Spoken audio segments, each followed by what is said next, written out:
메리 크리스마스. 오늘 이 기쁜 날에 오신 예수 그리스도의 평화가 여러분과 함께 하시기를 축원합니다. 살아계신 하나님 앞에 드리는 예배는 거룩한 의무이면서도 사실은 엄청난 특권이기도 합니다. 길거리에 지나가는 사람 아무나 붙잡고 아버지라고 부른다면 그 사람이 뭐라고 생각하겠습니까? 미친 사람 취급을 받게 될 것입니다.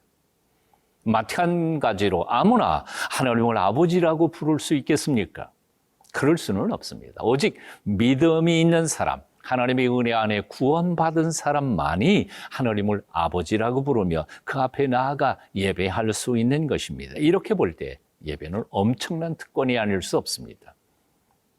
오늘 마태복음 2장 1절부터 12절 말씀을 읽으며 이 예배에 대하여 함께 묵상하고자 합니다. 함께 읽겠습니다.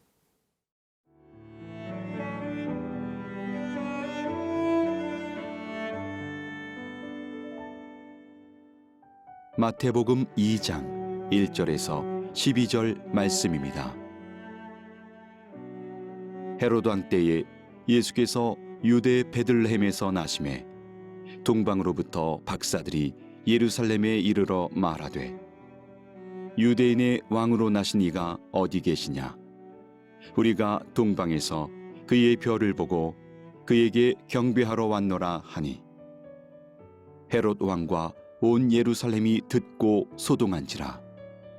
왕이 모든 대제사장과 백성의 서기관들을 모아 그리스도가 어디서 나겠느냐 물으니 이르되 유대 베들레헴이오니 이는 선지자로 이렇게 기록된 바 또 유대 땅 베들레헴아 너는 유대 고을 중에서 가장 작지 아니하도다.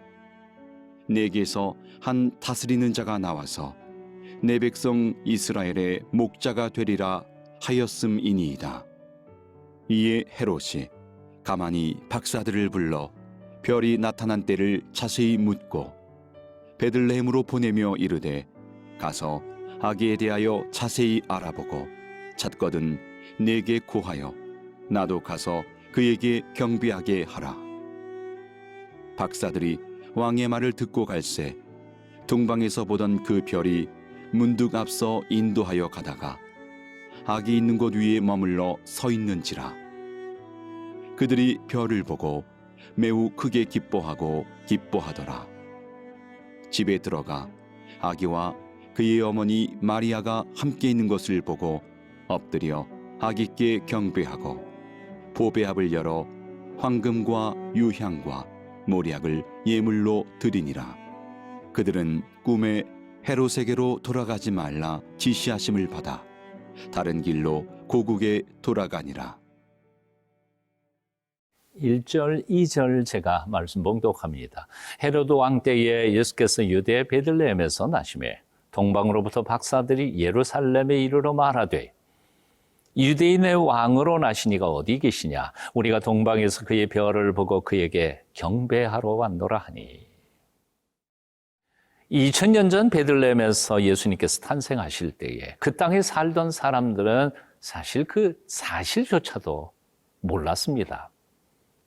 얼마나 놀라우신 분이 그들 가운데 태어나셨다는 사실을 그들은 아예 처음에는 알지도 못했다는 그 말입니다. 그러나 물리적으로는 동방의 먼 곳에 살고 있었던 사람들, 그러나 마음속에는 하나님의 통치와 그 나라를 간절히 사모했던 동방 박사들, 그들은 그 탄생을 미리 알고 달려왔습니다.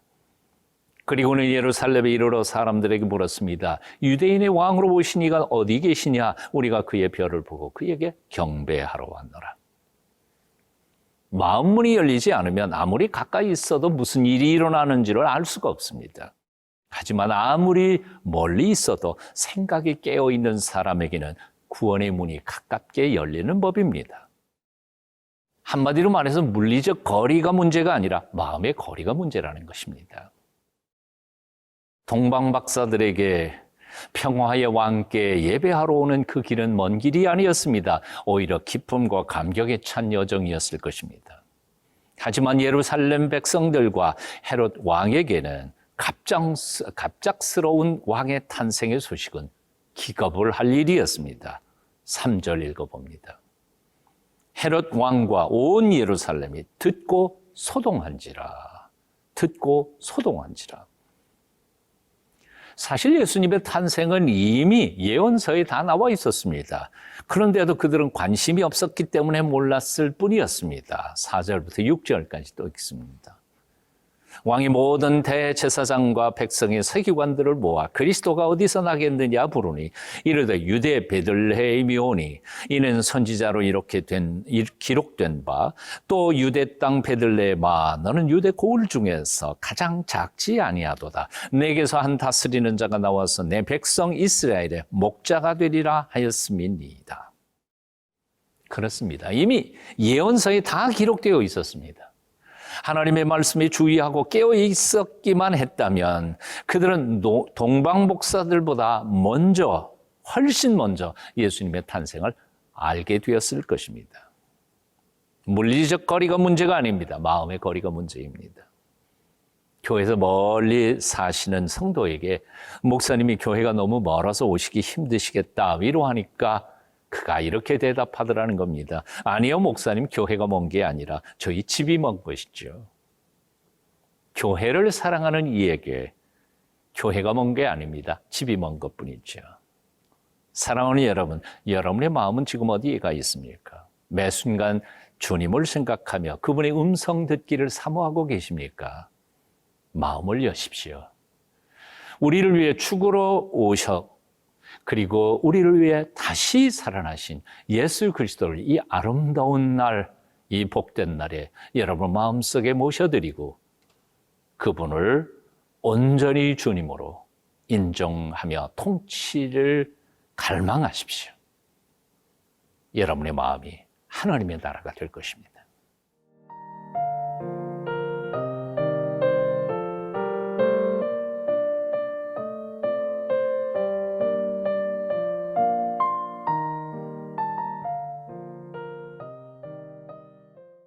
하나님께서 분명하게 약속하셨고 때와 장소까지 분명하게 선지자들을 통해서 가르쳐 주셨음에도 불구하고 유대인들은 장소도 시간도 모른 채 우왕좌왕하며 난리가 났습니다. 3절 말씀처럼 헤롯과 온 예루살렘이 다 소동하고 있었습니다.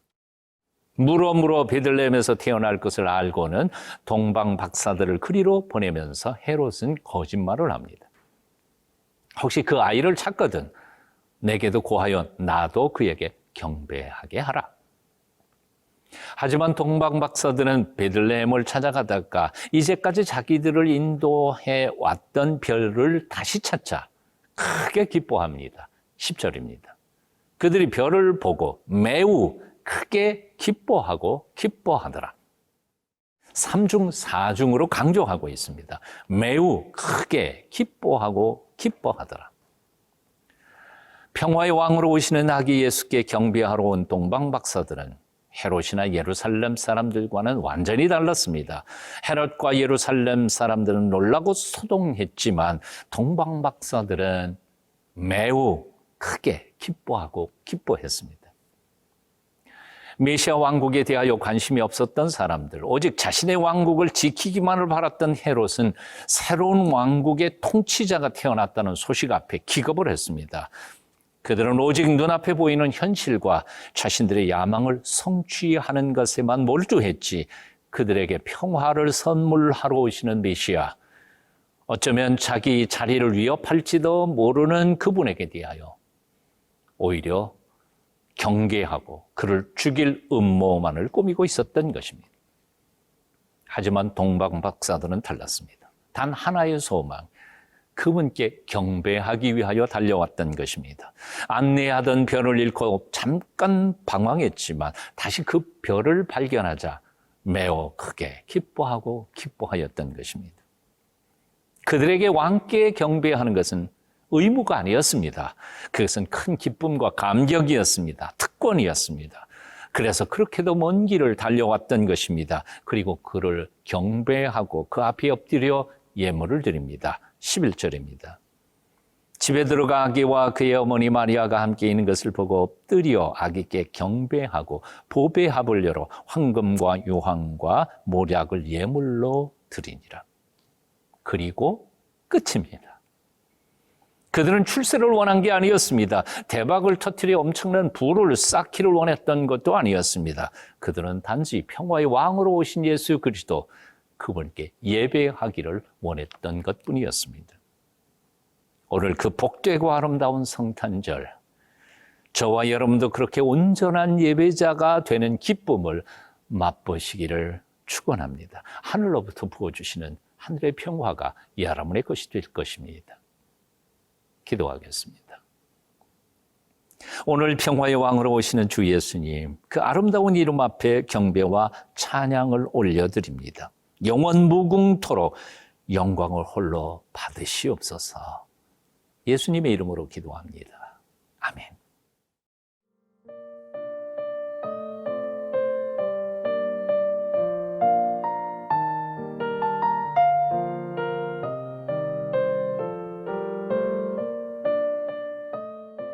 이 프로그램은 시청자 여러분의 소중한 후원으로 제작됩니다.